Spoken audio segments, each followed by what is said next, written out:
que vamos a iniciar la grabación. Esta grabación, pues con fines de evidencia y adicional para que cuando ustedes la quieran volver a escuchar, la puedan escuchar, porque va a ser compartida en cada uno de los cursos en los cuales ustedes están.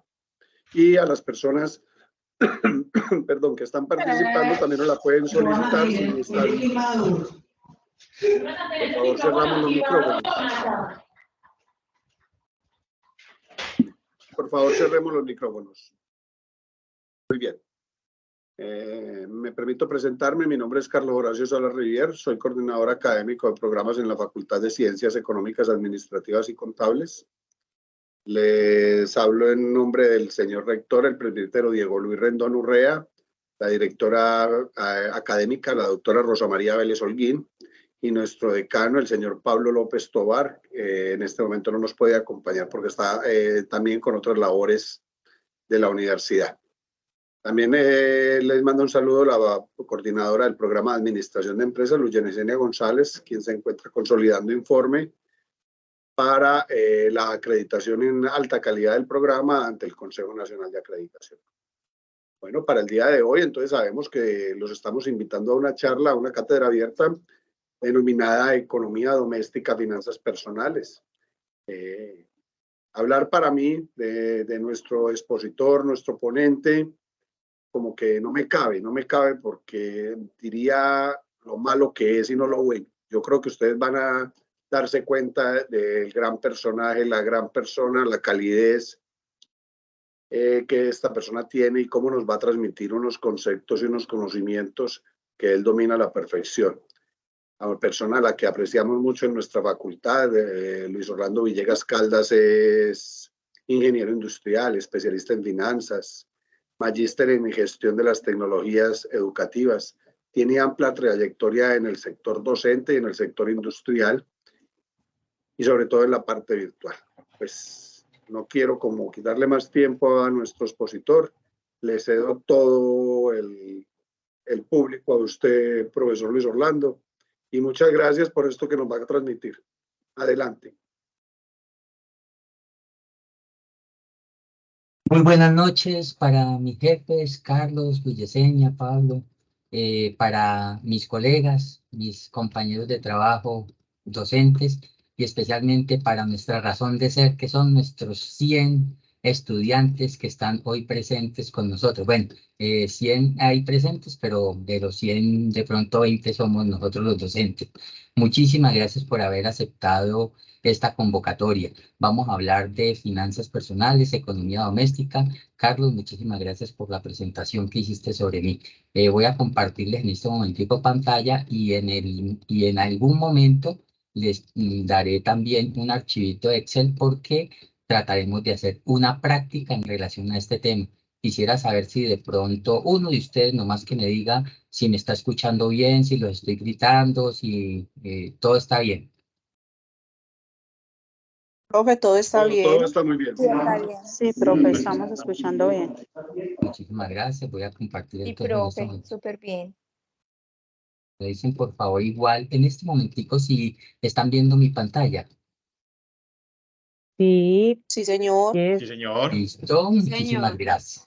Bueno, muchísimas gracias. Entonces, estamos pues en nuestra gran universidad, la que tanto queremos tanto, pioneros en educación virtual, pero no por ser educación virtual hemos como perdido esa condición de integralidad y lo que más queremos es el sentido humano. Sabemos que ustedes, nuestros estudiantes, son nuestra razón de ser. Es por eso que la charla inclusive va muy dirigida a nuestra condición integral. Hay un libro que llama Cómo vivir una vida mejor y en ese libro Cómo vivir una vida mejor de Germán Arciniegas lo soporta esa vida mejor en 5 pilares fundamentales. Dice la familia, el trabajo, la comunidad, lo espiritual, pero también la parte financiera. Uno de esos pilares que de pronto entre en declive, que de pronto esté como fallando, entonces se viene como a pique esa gran construcción que hacemos de nuestro vivir mejor. Entonces, vamos a significar esta charla en este sentido.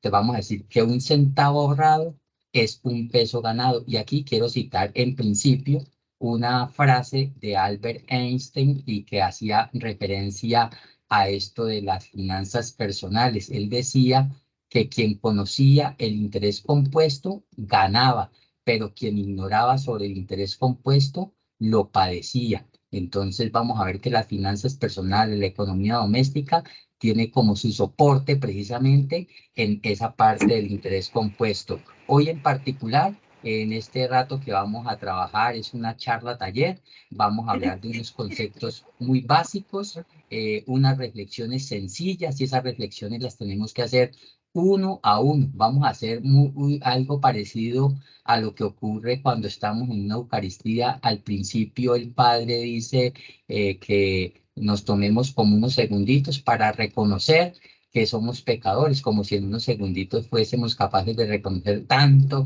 pecado que cada uno de nosotros tenemos, pero aquí también vamos a hacer eso. En algunos segunditos vamos a reconocer algunas situaciones frente a nuestra condición financiera. 0.5 por asistir a la charla. Me hacen el favor y cierran, Betty Catalina, ¿me cierras el micrófono, por favor? Ejercicios, y vamos a hacer unos ejercicios prácticos. Están con el docente Luis Orlando, hago parte de la Facultad de Ciencias Económicas, Contables, Administrativas de nuestra Universidad Católica del Norte. Entonces, hagamos una primera reflexión porque se trata de reflexionar. ¿Qué hacemos nosotros cuando de pronto experimentamos dificultades por falta de dinero? Tomémonos un segundito, 5 segunditos para pensar qué hacemos cuando experimentamos dificultades por falta de dinero. O ahorramos con regularidad. No lo hacemos. ¿Y por qué de pronto no lo hacemos? 1 segundo, 2 segundos, 3 segundos. O tenemos, muchachas, muchachos, tenemos casa propia, seguimos pagando arriendo. ¿Por qué no la tenemos? ¿O qué estamos necesitando para comprarla? 1 segundo, 2 segundos, 3 segundos. Todo esto tiene que ver con nuestra economía doméstica, con nuestras finanzas personales. Tenemos de pronto otro tipo de inversiones. Tenemos CDTs, o tenemos una renta por apartamentos, o tenemos una renta por locales, o nos ingresan otros dineros por otros menesteres, por otras situaciones laborales. Por ejemplo, en relación a esto tenemos inversiones en CDTs o los podemos de pronto a futuro potenciar tenerlos. De pronto conocemos que existe una página en internet, se llama www El Mejor CDT, en donde podemos de pronto ingresar y en tiempo real nos hacen una simulación sobre cuáles serían las mejores opciones en torno a ese tipo de inversión.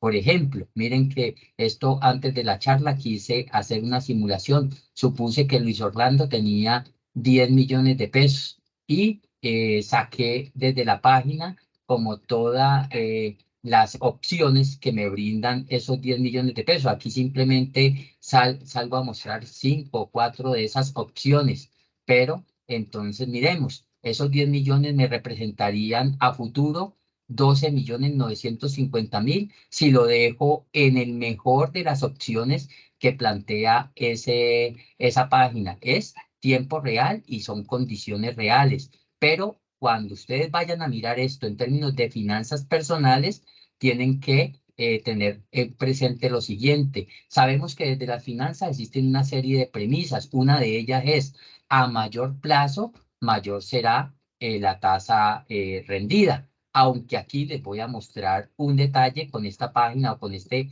ejemplo que les estoy presentando en diapositiva. Miren, dice que hay un banco que llama Bancien, el que antes se llamaba Banco Credifinanciera, que si ahorita mismo colocamos esos 10 millones de pesos a rentar a 6 meses, nos produciría el 14,4% efectivo anual. Pero otro banco que llama Coltefinanciera nos produciría apenas el 12,4% en esos mismos 6 meses. Y aquí está el resultado de los 10 millones. 10.695.000 para el Credifinanciera y 10,601 para el Coltefinanciera. Permiso, yo prendo por aquí para el corte financiera. Pero miren un detalle, aquí a un ladito del CDT hay como unas calificadoras de los riesgos. Hay unas instituciones que se dedican precisamente a definir qué tan riesgoso es una inversión en un tipo de institución. Entonces hay calificaciones desde AAA, A más, A solito, A menos. En la medida en que estamos más a la izquierda, es menos riesgosa la inversión. Entonces, miren que este que nos rinde el 14.4 es AA menos. ¿Dónde está ubicado? Está por aquí en el cuarto peldañito, mientras que el que está A, que rinde 12.4, está más allácito, está como menos calificado. Entonces, hay unas premisas financieras, bueno, y por acá abajo hay una de AA, que es el 13.4, ese está mejorcito que el del 14.4.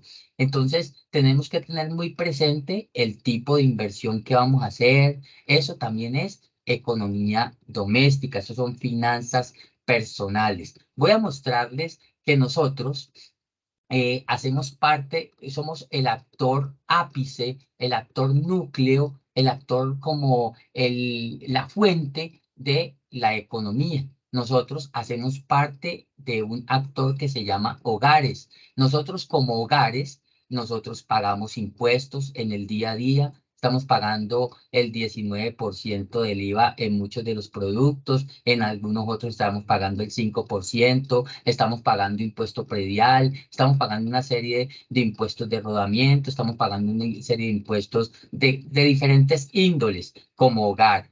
Eso hace parte de las finanzas personales, pero nosotros como personas de ese hogar ofrecemos servicios laborales, nosotros trabajamos y por ese trabajo devengamos una renta, devengamos un salario, pero nosotros como hogar tenemos también vínculos con la entidad financiera en el sentido que ahorramos, en el sentido que pedimos prestado dinero, pero nosotros como hogar principalmente compramos bienes en el día a día. Entonces compramos bienes para satisfacer las necesidades de vivienda, de vestuario, de alimentación, de servicios públicos, de recreación, de cultura. Entonces, hacemos parte significativa de la economía, pero no somos solitos en esa economía. Comienza a haber como un entramado de actores, entre los actores, comienza a haber como una serie de relaciones entre ellos. Nosotros estamos aquí como hogar, pero en el otro lado está la empresa. ¿Y nosotros qué tipo de relación tenemos con esa empresa? Nosotros le prestamos el trabajo, nosotros le ofrecemos el trabajo y a cambio de eso, la empresa nos paga una renta, nos paga un salario, pero con ese salario nosotros gastamos en esos bienes que decíamos ahorita, vivienda, salud, recreación, vestido, y con eso que gastamos es lo que le generamos el ingreso a la empresa. Entonces se vuelve como un círculo cerrado entre estos dos actores importantes de la economía, el hogar y la empresa. Y en medio de ellos está como ese movimiento de un bien, de un servicio a través de los precios. Aparecen dos tipos de mercados en la economía doméstica, en las finanzas personales, el mercado de bienes y servicios, que es lo que consumimos en el día a día, el mercado de factores de producción, la tierra, el capital, el trabajo. Entonces comienza a haber como una interrelación, pero ahí no se queda la relación de la economía, aparece otra relación importante que es este que les he pintado en el centro de esta diapositiva. Entonces aparece dentro de las finanzas personales, dentro de la economía doméstica, quien lo creyera, pero también está el Banco de la República. El Banco de la República se dice que es el banco emisor, pero más importante o más significativa que esa función de emitir dinero es controlar el dinero en circulación. Si el Banco de la República no controla el dinero en circulación, entonces se está descontrolando un factor muy significativo en la economía doméstica, en las finanzas personales, que es la inflación. Entonces también aparecen, miren todas las flechas que el Banco de la República hacia el hogar, pero si el Banco de la República hacia las empresas. Pero ¿por qué, por ejemplo, el Banco de la República tiene que ver con el hogar? El Banco de la República se reúne su junta directiva, 7 miembros, mes tras mes, para dictaminar una tasa de interés como soporte, una tasa de interés intermediaria y con base en esa tasa de interés es que los bancos comienzan entonces a ofrecer los préstamos. Por estos días esa tasa de interés está en el 13.25%, está alta precisamente para controlar la inflación. Si el préstamo que nos va a hacer el banco está alto, está a un costo alto, entonces eso hace que el hogar no tenga un incentivo para solicitar ese crédito y por consiguiente no va a haber dinero en circulación. Y si no hay dinero en circulación, entonces hay un control de la inflación. Hagan de cuenta una papa en la galería. Cuando hay mucha papa en la galería, entonces la papa se vuelve barata. Si hay mucho dinero en el mercado, el dinero se vuelve barato y como se vuelve barato, entonces necesitamos más dinero para comprar bienes y por eso es la inflación. Entonces ya tenemos que en esa economía doméstica que no somos solamente nosotros, ya interviene la empresa e interviene el Banco de la República, pero también les decía ahorita que nosotros como hogar prestamos dinero, ahorramos, pedimos prestado, entonces aparece otro tipo de actor que son las instituciones financieras. Y si nos vamos un poquitico más allá, también dentro de esa entramaje que hay entre todos esos actores de la economía está el sector externo y nosotros compramos constantemente bienes y muchos de esos bienes son importados o compramos bienes cuya materia prima es una materia prima importada y entonces el porqué del dólar y por qué 4.100 y por qué cuando estaba 5.000 y por qué cuando se volvió 3.900 y todo eso tiene que ver con la economía doméstica y con las finanzas personales. Miren que el DANE acostumbra a hacer cada 10 años una encuesta que llama Encuesta Nacional del Presupuesto de los Hogares. Resulta que la canasta familiar está conformada por 443 productos, con base en la cual entonces se dictamina el IPC mes tras mes. En la última encuesta nacional de presupuesto de los hogares que hizo el DANE 2016-2017, se hace cada 10 años, entonces se dividieron como los productos que nosotros consumimos en el día a día en 12 grupos y se dijo que el 28.7% del gasto está referenciado a alojamiento, a agua, a electricidad, el 18% a unos bienes que lo llaman bienes y servicios diversos. Esos bienes y servicios diversos, ¿a qué hacen alusión? Al cuidado personal, a los efectos personales, a los seguros, a los servicios financieros y así sucesivamente. El 16% alimentos y bebidas, transporte el 9,5%. Pero miren también lo que dijo esa encuesta del 2016 que el gasto promedio, esto es en el 2016, ya estamos en el 2023, todavía no hay nueva encuesta nacional de presupuesto de los hogares, pero en ese entonces 955.000 era el gasto promedio por una unidad de gasto.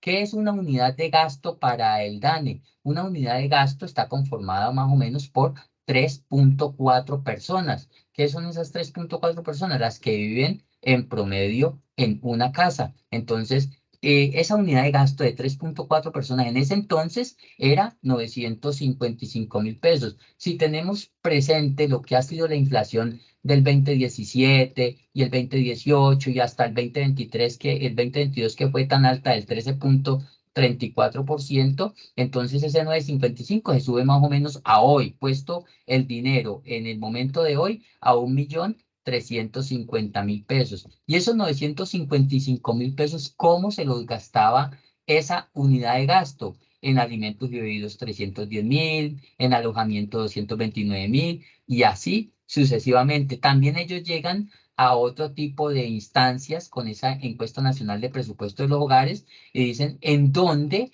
el ingreso total de esa unidad de gasto, de esas 3.4 personas que conforman la unidad de gasto, cómo está distribuido en las 32 ciudades y también citan 6 ciudades intermedias como Barrancabermeja, Inírida, Río Negro. Yo estoy por ahora en Río Negro, inclusive me llama mucho la atención que dentro de estos ingresos, miren Río Negro donde está. Bogotá es el primero, Barranquilla el segundo y Río Negro está por encima inclusive de Medellín, de Bucaramanga, de Manizales, de Cartagena. Entonces, eso es los ingresos, pero asimismo como son los ingresos, asimismo son los gastos. Bogotá estaba de primera en ingreso, pero Bogotá está primera en gasto, en la unidad de gasto. Río Negro se comportó un poquitico mejor, está como de séptima u octava por acá. Son detallitos que me permiten contextualizar lo que les voy a decir ahorita. Todo esto que les he dicho de nosotros como una parte en los actores de esa economía, recuerden, el hogar, la empresa, Banco de la República, instituciones financieras, el comercio exterior, esta encuesta nacional del presupuesto de los hogares, los 12 grupos en los cuales divide el DANE como esos gastos que nosotros tenemos, qué gastos tiene una unidad de gasto, cuánto le ingresa, cuáles son las ciudades, cuál es el comportamiento de las ciudades, me sirve para explicarles lo que es ya unas leyes que vamos a explicar en este ladito de las finanzas personales. Entonces, he tomado esta imagen de Google para darle crédito a quien lo merece y les quiero comenzar diciendo que el dinero tiene que ver con todos nosotros. Yo les decía ahorita que el libro de Germán Arciniegas, Cómo vivir una vida mejor, él soporta esa vida mejor en los 5 pilares que les mencionaba al principio de esta charla: lo espiritual, el trabajo, la familia, la comunidad, pero también la parte financiera. Una de ellas que se desbarajuste, una de ellas que tiemble así como ha temblado en estos días y ese pisito se nos viene como, o esa, toda esa construcción se queda desequilibrada. Entonces tenemos que tener equilibrio en cada una de esas 5 áreas que menciona el autor Germán Arciniegas. Dice que si nosotros manejamos en forma adecuada, en forma efectiva, en forma sistémica, en forma muy inteligente, en forma muy responsable, sobre todo en forma disciplinada, el dinero, entonces vamos a construir con el correr del tiempo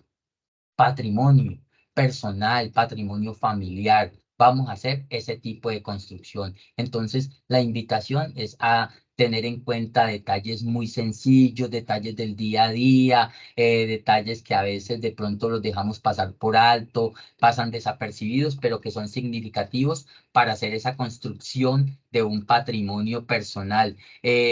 Tenemos que tener una claridad suficiente sobre las distinciones entre lo que es un patrimonio. ¿Qué es ese patrimonio nuestro? ¿Cuál es el patrimonio que tienen los 100, 200, 150 personas que están en este momentico en la charla? Entonces, ¿qué tipo de posesiones tienen? Entonces, ¿qué propiedad tienen? ¿Tienen su casa? ¿Tienen su carro? ¿Tienen su finca? ¿Tienen sus electrodomésticos? Y a eso, bueno, y tienen sus ahorros. A eso réstenle las deudas y eso será el patrimonio. Pero también, entonces, ¿qué es el ingreso? Y si el ingreso está devengando de un salario, el ingreso está devengando de una renta por un local que tengo como alquilado, o el ingreso está devengando por otro tipo de inversiones que tengo, entonces también tenemos que tener en cuenta eso.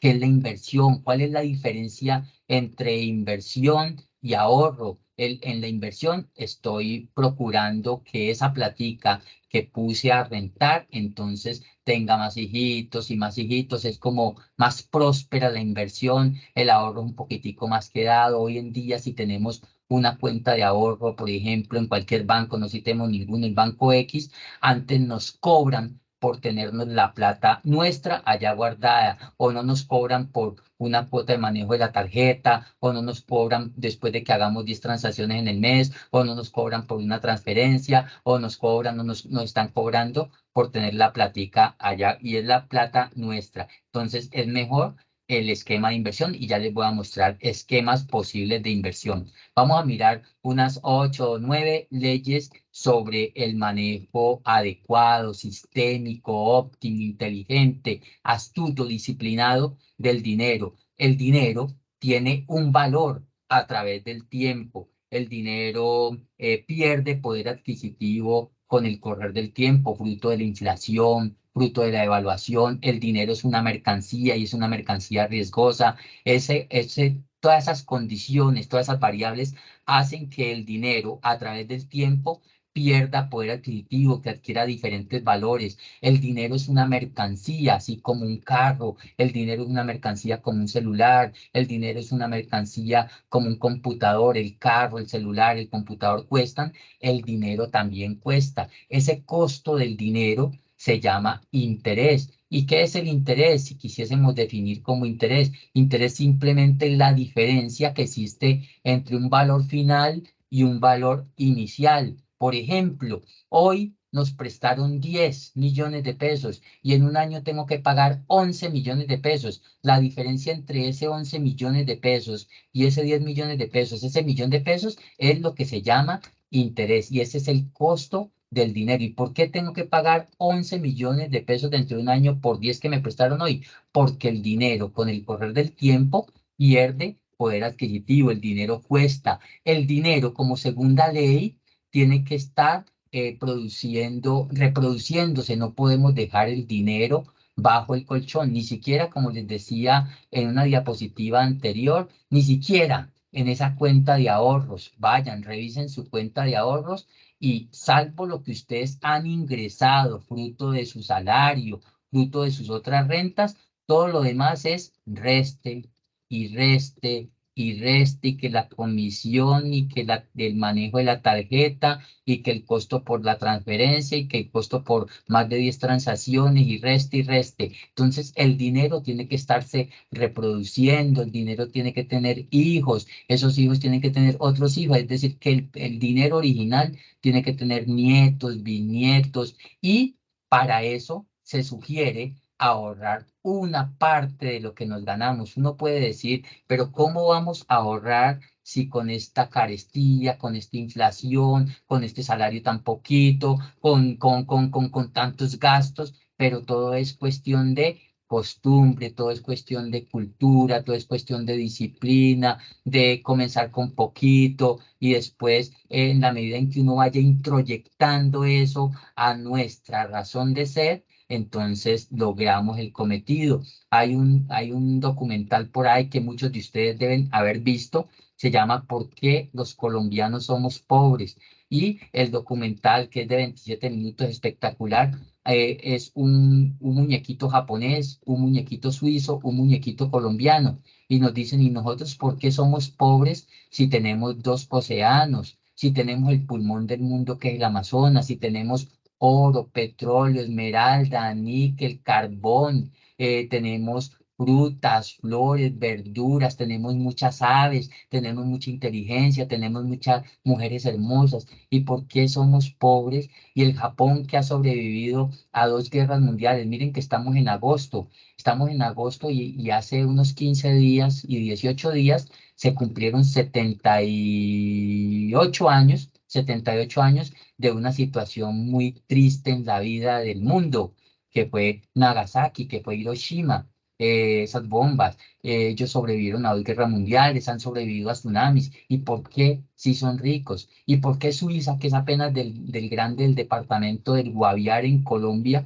y ellos por qué son ricos? El video dice, el documental dice muchas cosas, pero termina diciendo que más temprano que tarde, la disciplina, que era a lo que quería llegar, vence a la inteligencia. Entonces nosotros somos muy inteligentes más que de pronto que ellos, pero no somos tan disciplinados como son ellos. Entonces, en la medida en que introyectemos, que hagamos cultura, que hagamos costumbre, ese ahorro permanente, después ya no nos quita nadie como ese vicio bueno, esa virtud buena. Vamos a un tercer ley del dinero. el manejo del riesgo. En esto del dinero, en esto de las inversiones, existen diferentes tipos de inversionistas. Entonces están los dos antagónicos. Está el inversionista que se llama el agresivo, pero también está el inversionista que se llama el averso al riesgo. El agresivo es el que dice, hágale, métala toda, que si perdemos, perdemos mucha, pero si ganamos, nos la ganamos toda. Mientras está también el averso, el que dice, como decía Napoleón Bonaparte, vístame despacio, que estoy de afán, el que va como piano, piano, el que va como poquito, pero a la fija. Entonces, muchas veces en las finanzas aparece ese tipo de criterio, que pequeños retornos, pero a la fija es mejor que de a veces un gran riesgo, salvo que seamos esa condición de inversionistas que mencionaba ahorita, agresivos. Y estará pues entre esos dos antagónicos, habrá un término medio. Aquí les he querido colocar en esta diapositiva una figurita que hace alusión a otro principio muy importante, no solamente de las finanzas empresariales, sino también de las finanzas personales, que es no meta todos los huevos en una misma canasta. ¿Y a qué hace referencia ese principio de no meter todos los huevos en una misma canasta? Entonces, si vamos a invertir, supongamos que tenemos como esa condición de inversionistas, si vamos a invertir, invertamos pues en el petróleo, en la metalúrgica, pero también en el sector financiero, pero en el sector de alimentos, pero en el sector de aviación. Pero no nos quedemos solamente en un sector, inclusive ese de no meter todos los huevos en una misma canasta hace referencia también a la inversión de tipo geográfico. No solamente que invertir en el financiero, en el de alimentos y en el de la metalúrgica y en el de aerolíneas, sino también invertir en Colombia, pero invertir en Brasil, pero invertir en Estados Unidos, pero invertir en Europa. También hace referencia a no meter todos los huevos en una misma canasta desde el punto de vista geográfico. Entonces ahí esa figurita era para significarles ese pedazo. Y ahora, muchachos, qué importante es asesorarse de las personas que conocen de ese tema. Uno puede decir, pero es que una asesoría, un comisionista vale, pero quizá valdría más si de pronto no nos asesoramos, porque nos metemos en negocios que no son nuestro fuerte, que no hacen parte de nuestra fundamentación técnica, teórica, de inversión. Entonces, dice, muchachos, que pedir consejo es una muy buena opción dentro de las leyes del dinero en lo que refiere a economía doméstica, a finanzas personales. Ahora, hablemos de las deudas. De pronto, hace unos 2, 3 mesecitos tuvimos la oportunidad que una de nuestras compañeras también nos diera una charla sobre lo que era mercadeo y ahí, de ahí le copié varias cositas para esta charla. El manejo de las deudas es muy significativo. Adquirir las deudas no son malas. Lo malo de las deudas es asumirlas con irresponsabilidad. ¿Y qué es asumirlas con irresponsabilidad? Es de pronto no estar bien enterado de las tasas de interés que está ofreciendo el mercado. Es como ahogarnos en un vaso de agua, es quedarnos con la primera opción que se nos presente, porque incurriríamos en algo muy significativo en la empresa y en la vida personal que llama el costo de oportunidad. Si yo ahorita mismo voy a adquirir un crédito y me voy para el primer banco y el primer banco me dice, venga, que yo le presto al 28% efectivo anual y yo me quedo con ese banco, dejé de contemplar la opción del banco Y, del banco Z, del banco W, que de pronto me prestaban al 24, al 22% efectivo anual. Entonces, incurrí en un costo de oportunidad de 4 puntos porcentuales o de 6 puntos porcentuales simplemente por no agotar otras opciones, otras alternativas. Entonces, les decía, si asumo la deuda con irresponsabilidad, que es no consultar bien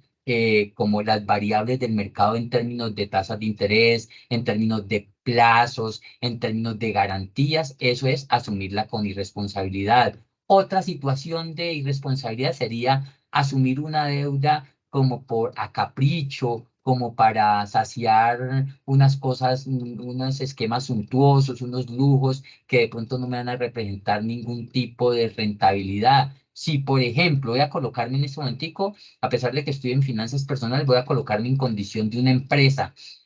pero lo podemos llevar a nuestra condición personal. Si una empresa ahorita mismo solicita 100 millones de pesos para comprar una maquinaria, el banco se los presta al 24% efectivo anual, se los presta. Si esa máquina va a producir un bien, que ese bien en el momento en que se ponga en el mercado va a rentar el 30% efectivo anual, entonces con ese 30% de ese producto pagamos el servicio a la deuda y fuera de eso nos queda un remanente. Pero si ese bien que vamos a lanzar al mercado produce el 20%, el 10% efectivo anual, no nos alcanza para pagar esa deuda. Hay una salvedad con esta condición. Dicen muchachas, muchachos, que la necesidad tiene cara de perro. A veces nos tenemos que endeudar porque es una cosa urgente, porque es una cosa supremamente vital, definitiva, de pronto.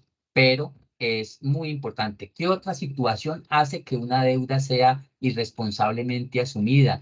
No pagar, no cubrir el servicio a la deuda en los tiempos establecidos. Entonces comenzar a incurrir en una serie de intereses o sanciones por mora, intereses adicionales a esa deuda. Y aquí quiero hablar de la tarjeta de crédito. Si de pronto ustedes tienen, muchachas, muchachos, tarjeta de crédito, deben tener bastante cuidado con el manejo de esa tarjeta de crédito. Hoy en día, la tarjeta de crédito se maneja casi que a la tasa de interés que llamamos tasa de usura. Hoy en día la tasa de usura está en el 44% efectivo anual, 44 y un poquito, 44,12% efectivo anual, más o menos por esos laditos. Manejar la tarjeta de crédito en forma indebida es como es atentar contra nuestras finanzas personales. Una tasa de esas no la aguanta nadie. Se me olvidó decirles un detallito en las deudas. Cuando ustedes hagan una solicitud de un crédito, no se queden solamente con la tasa de interés que aparece grande dentro del contrato, el 24% efectivo anual, y creo que no, está bien. El 26% no, está bien. Muchachas, muchachos, detrás de ese crédito que les está ofreciendo el banco hay otra cantidad de cosas que se denominan arandelas, unos adicionales, unos anexos a ese crédito, el estudio del crédito, que el seguro que tengo que pagar, que los impuestos, que el IVA, que tengo que pagar, una cantidad de cosas que hace que ese 26% se vuelva una cosa supremamente grande. En estos días hacía el cálculo con una persona donde les habían cobrado, creo que era el 35% efectivo anual, pero cuando hacíamos la cuota tras cuota de mes tras mes, eso se volvía casi que el 110% efectivo anual. Ojo, 110% cuando estamos hablando del seguro, cuando estamos hablando del impuesto, cuando estamos hablando del estudio del crédito, esa cantidad de arandelas subían eso al 110% efectivo anual. Muchas entidades financieras hacen que uno deje detrás del crédito una platica ya sin poderla tocar. Ese sin poder tocar esa platica también hace que el crédito sea mucho más costoso, que la tasa de interés sea anticipada en lugar de vencida. Eso hace que el crédito sea mucho más costoso. En esto de el manejo, por ejemplo, de las tarjetas de crédito, para regresar a las tarjetas de crédito, hay que seguir en nuestra condición personal como si fuésemos una empresa. Las empresas manejan un principio que llama el principio de la conformidad financiera. ¿Y a qué hace referencia el principio de la conformidad financiera? Que los recursos del corto plazo los obtengo con deudas del corto plazo, los recursos del largo plazo los obtengo con deudas del largo plazo. Pero miren qué pasa con esto de la no conformidad financiera en términos personales. Ahorita mismo vamos a hacer el mercado a una a un hipermercado cualquiera.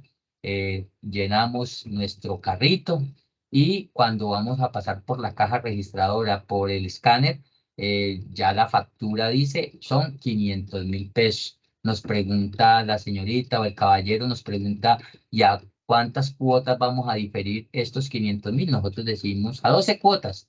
Muchachas, muchachos, en diciembre de este año todavía no estamos pagando un queso que nos comimos quién sabe hace cuánto, quién sabe dónde irá. Estamos pagando en marzo del año entrante un jamón que ni nos lo comimos porque se dañó en la nevera. Muchachos, eso no es principio de conformidad financiera.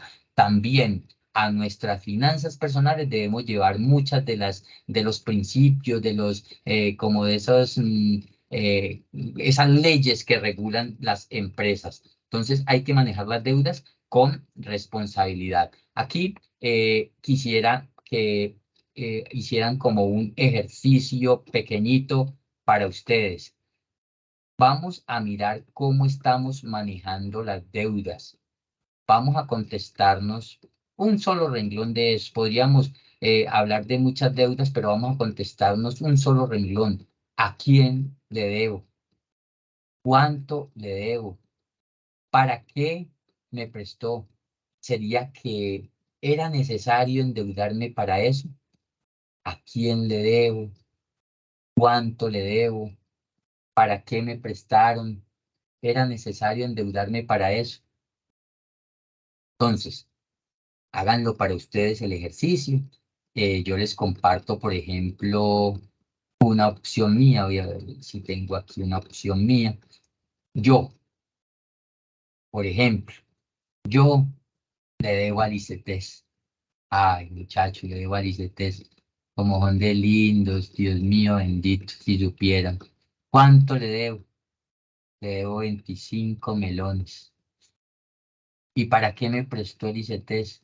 Me prestó para el estudio de mi hijo menor. Bueno, eso es una inversión, el estudio es una inversión, lo vamos a ver más adelante. Pero ¿sería que era necesario endeudarme para eso?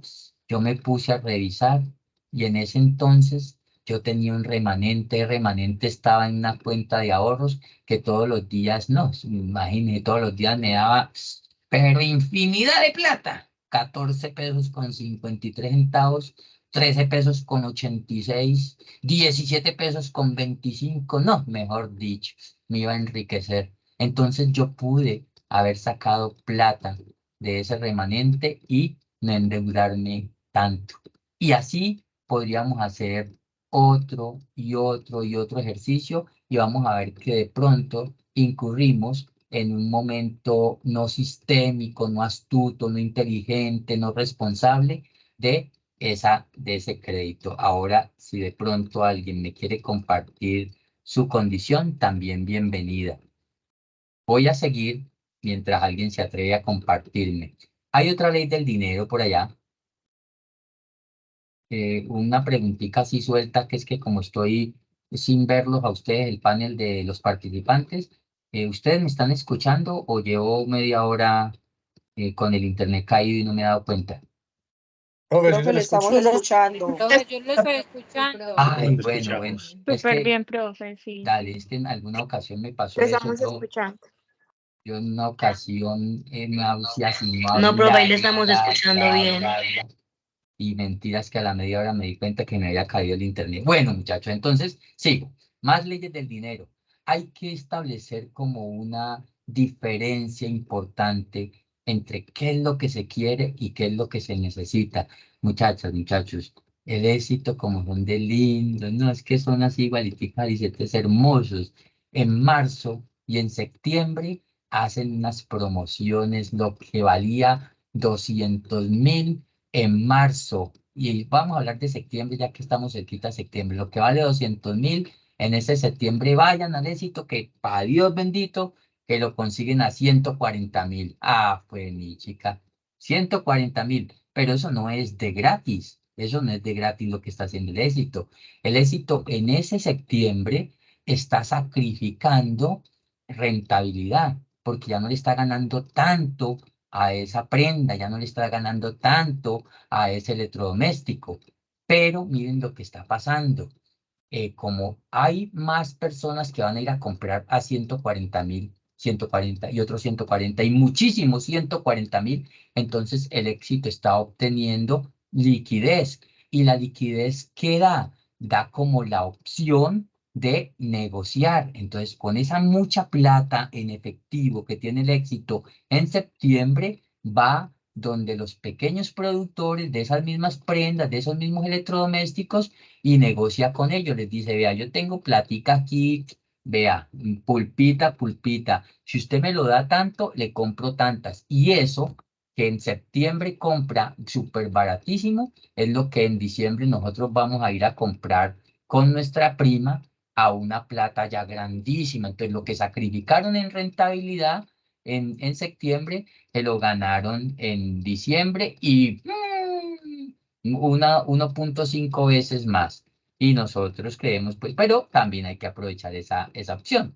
Eso hay que aprovecharlo en la medida de las posibilidades. Y no les ha pasado de pronto, creo que le escuchaba a mi compañera que les mencionaba ahorita que hizo la charla hace unos 2, 3 mesecitos, a Erika, le escuchaba decir que nosotros vamos de pronto a un hipermercado de estos y vemos unas promociones en fosforescente, en naranja, naranja, en violeta, con una letra itálica así acostadita, hermosísima esa letra, que dice, pague 2 y lleve 3. Y nosotros, pues mi chica, cogemos por ahí 3 combos de esos. Y cuando llegamos a la casa, no sabemos qué hacer ni siquiera con uno de los 3.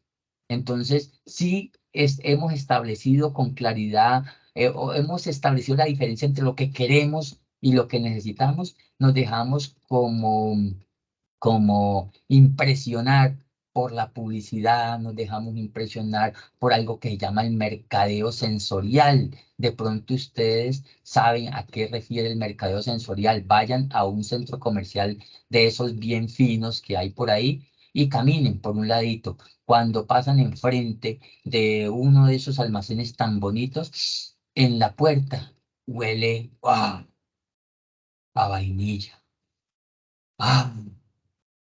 A fresa. Uy, qué olor tan delicioso a cereza.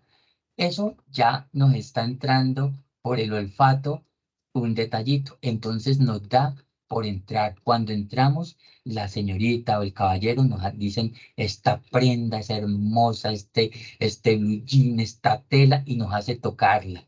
El hecho de tocarla ya, pues pucha, ya caducamos, ya perdimos. Ahí ya fue el tacto. Y por allá, entonces estamos en los pasillos de un hipermercado y nos dan una prueba y la degustación, ¡pum! El gusto. Y por allá nos ponen a escuchar una música toda, como, toda por allá, como esotérica, como tal. Ya, entonces está el oído y así, el mercadeo sensorial. Entonces nos dejamos como impresionar por todas las condiciones. Creo que le escuchaba a mi compañera Erika el otro día que si uno va a un hipermercado y compra y de pronto en el hipermercado hay carros chiquitos, pero también hay carros grandotes. Si uno va y con un carro grandote, uno no quiere ver ese carro vacío y uno comienza a echar y a echar y a echar y a echar cosas así no fuera a comprar esas situaciones, no fuera a comprar esos productos, no fuera a comprar esos bienes, pero uno iba a comprar 3, pero comienza a echar 5 porque ese carro se ve muy, pero esa es la razón de ser del jefe de mercadeo, esa es la razón de ser de las personas que estudiaron para eso. Ellos tienen que definir estrategias para que las ventas sean más grandes, para cautivar más clientes. Entonces hay como un conflicto entre el que estudió eso, pero nosotros que tenemos que cuidar nuestras finanzas personales. Bueno, entonces aquí al final les digo que a veces adquirimos cosas que a veces definitivamente no necesitamos. Entonces tenemos que cuidarnos mucho de eso. Recuerden este detalle. También lo escuché en una de las charlas. Si vamos a ir a mercar, mañana, ustedes van a ir a mercar, van a ir por la mañana, van a ir a las 10 de la mañana. Si van a ir a las 10 de la mañana, desayunen antes en la casa. Porque si ustedes no desayunan antes en la casa, van con hambrecita y comienzan a ver en esos comienzan a ver papitas y tronquitos, ay, pancito y ponquecitos, y todo eso comienza a llevarlo uno sin necesidad, sin saber, o mejor dicho, sabiendo que a eso no iba a comprar. Hay unos vicios, precisamente a lo que estaba haciendo referencia en este momentico, que se llaman vicios del gasto, vicios del gasto. muchachos, muchachas, todos los meses la publicidad, la prensa, el que dirán, la sociedad, el que el otro tiene y yo no tengo, nos quitan parte de nuestro dinero sin necesidad, muchas sin necesidad. Entonces, hay unos vicios que todos tenemos. Eso que es un círculo vicioso lo tenemos que convertir en círculo virtuoso, comer fuera de casa, las llamadas, el salón de belleza, el exceso de tasas. Aquí le he colocado eso, pero agreguen el suyo. 3 segundos para que le agreguen el suyo. Y el suyo, y usted no le va a hacer. Y usted, el estudiante 40, sí, el 53, y el mío, y el mío, y el mío. Tenemos unos vicios del gasto. ¿Cómo podríamos de pronto eh, definir si es un vicio o no? Nosotros nos podemos preguntar, ¿eso lo necesito realmente? ¿Eso que voy a comprar lo necesito? Supongamos que... Y lo necesito hoy lo necesito, pero ¿y si no lo compro ahora y si lo aplazo? ¿Será que esta necesidad la puedo satisfacer o con otro gasto menor? ¿Será que, muchachos, también, qué pena a Erika que la estoy citando tanto, pero es que me encantó mucho la charla. Ella nos decía que los productos que están al nivel de los ojos, entonces son los más costosos. Entonces esa salsa de tomate que está al nivel de los ojos es la más costosa, y ese pan Bimbo que está al nivel de los ojos es más costoso, y este jabón que está al nivel de los ojos es más costoso. Y más abajito de ese mismo pan, de ese mismo jabón, de esa misma salsa, hay otras salsas que inclusive las hacen en la misma fábrica donde hicieron la que es más costosita, la hacen por franquicia, la hacen por tercerización, la hacen de la misma, pero nosotros, el de mercadeo tiene esa misión. Ahí, un momentico, que eso va para más adelantico, ya voy a terminar. Por eso tenemos que hacer una lista de los vicios del gasto que consideramos que nosotros tenemos. Tenemos que hacerla, porque si no hacemos esa lista, entonces ahí nos quedamos. Lo primero para salir de ese vicio es reconocer que tenemos ese vicio. Y después, si queremos salir de ese vicio, entonces vamos a mirar cómo curarlo. ¿Cómo curar, por ejemplo, ese vicio del gasto? Lleve únicamente la plática estrictamente necesaria, aunque hoy en día, pues, llevar la plática estrictamente necesaria es como muy difícil, es un decir, porque yo llevo en términos efectivos lo estrictamente necesario, pero como al ladito tengo el teléfono, y el teléfono tengo la aplicación del banco, y fuera del teléfono la empresa tiene para el código y todo eso, entonces siempre llevo el más. No pensar en gastar. Ya decíamos algo de usar las tarjetas de crédito con control y pedir la ayuda que sea necesaria. Me hace el favor, Carlos Horacio, y me dice el tiempo es hasta qué horas. Carlos. Profe, pues era hasta las 9, faltan Listo, 3 listo. minuticos. Hágale, Carlos, que yo trato de cerrar. Bueno, eh, hay una ley del dinero que es lo que nos ganamos frente a lo que nos gastamos. Entonces, tenemos que poner como un objetivo de ingresos, ser más creativos, no quedarnos únicamente con ese ingreso, el constante, el común y corriente, el de tenemos que mirar que nosotros tenemos otro tipo de virtudes, otro tipo de bondades, otro tipo como de competencias, y por qué no las desarrollamos, por qué no somos, como decíamos ahorita con el documental, por qué los colombianos somos pobres, por qué no utilizamos toda esa inteligencia. Simplemente es disciplinarnos, introyectar que somos capaces, muchachos. Tenemos que hacer eficiente uso del dinero, tenemos que buscar otras opciones, otras posibilidades.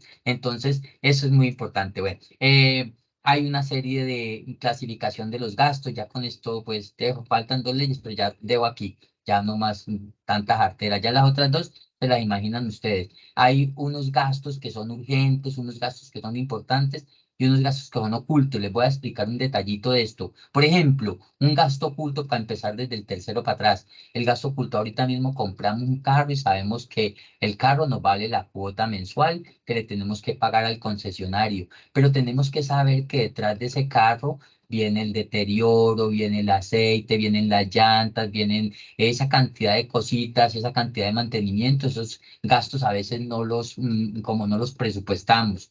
Hay unos gastos que son los importantes. ¿A qué hace referencia los gastos importantes? Los que definitivamente marcan vitalidad, con base en los cuales permanezco. Entonces, el alimento, la vivienda, la salud, ya la educación. Hay unos gastos que son urgentes. Esos gastos urgentes, ¿a qué hacen referencia? Yo tengo que preguntar, para saber si un gasto es urgente, tengo que preguntarme, ¿será que si yo no gasto en esto, entonces me muero? ¿Qué pasará? Entonces hay que mirar a ver para ver si los puedo de pronto obviar, dejar de lado. Y del otro lado están los gastos fijos, eso que tenemos que pagar mensualmente, entonces el arriendo y tenemos que pagar los servicios y los gastos flexibles. Entonces en el mes entrante me gasté 600.000 pesos en comida, pero el mes siguiente me gasté apenas 400.000 porque tal cosa. Y los discrecionales es, ay, ¿será que como en crepes? O como hay el almuercito casero, el corrientazo. Entonces a eso hace referencia.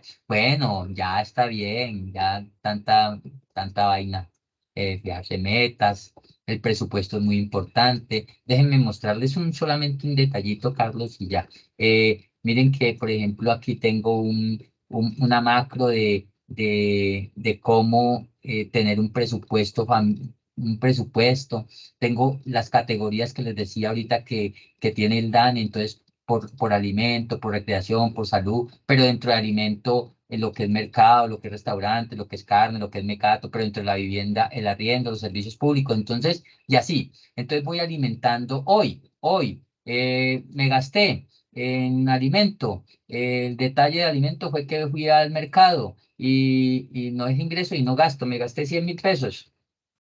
La observación, bueno, no le pongamos para observación, y entonces grabo, y pum, va generándose mi presupuesto. Entonces ya voy gastando 100, pero mañana me ingresaron, hoy voy a limpiar, hoy me ingresaron tanta plata, hoy pongamos que, ya sí, voy a poner, y me ingreso porque no todo puede ser salida. Trabajo, el detalle es por el sueldo, y me ingresaron 3 millones. Y entonces la observación, listo, entonces lo grabo y ya tengo entonces en mi presupuesto, voy guardando en el día a día 3 de ingreso, pero 100.000 de gasto y así el sistema me va sacando cuánto tengo pues como saldito pues. Entonces ustedes pueden en una hojita electrónica tener ese presupuesto, hacer en macros o más sencillito. Bueno, ya nomás. Está bien así. Bueno, Carlos, Dios se lo pague por haberme invitado a esta charlita. Me faltaron cositas, pero está súper bien. Entonces, dejemos solamente esta diapositiva. Muchas gracias. Que Dios me los bendiga, que utilicen bien sus finanzas personales, su economía doméstica. Ustedes son muy lindos, ustedes son nuestra razón de ser. Carlos, contame, perdón. Ya, Carlos. Orlando, no, mis palabras de agradecimiento, las palabras de agradecimiento, muy amena, muy didáctica, muy positiva. Pues ya ves cómo te están aplaudiendo y están dándote las gracias. Ay, No me queda más que agradecerte como siempre al compañero, al amigo, por estar siempre atento y presto a acompañarnos en todos estos procesos. Sé que nuestra razón de ser son los estudiantes y vos siempre lo demostrás. Entonces, vuelvo y repito, muchas gracias. A los participantes, muchas gracias por haber asistido. A los estudiantes de los programas de la facultad, en cada uno de los cursos se les estará alojando con el permiso y la autorización de nuestro autor, profesor Luis Orlando, la grabación, las diapositivas y, por supuesto, la herramienta de Excel para presupuesto, ¿cierto, Luis Orlando? Sí, claro que sí, Carlos. Carlos, Y a los que no son... Me permití una Y a cosita, los que no son estudiantes, entonces que nos llenaron o diligenciaron la asistencia, dejaron el correo electrónico, se las estaremos pasando por el correo electrónico. Bueno, por lo demás, muchas gracias. Y Luis Orlando, creo que vas a tener que preparar o vamos a tener que preparar. Si querés, buscamos la alternativa y la preparamos a dúo. Me apunto a que me dejes por el suelo, pero no le hace. La preparamos a dúo y seguimos la continuación, la segunda parte, ¿de acuerdo? Claro que sí, Carlos, con mucho cariño y gracias a mis estudiantes, a mis colegas, muy amables. Sí, pues ya por respetar pues el horario de los docentes, que debemos de trabajar solamente hasta las 9 y todo. Entonces, muchas gracias, una feliz noche, Dios los bendiga y hasta una próxima oportunidad. Gracias.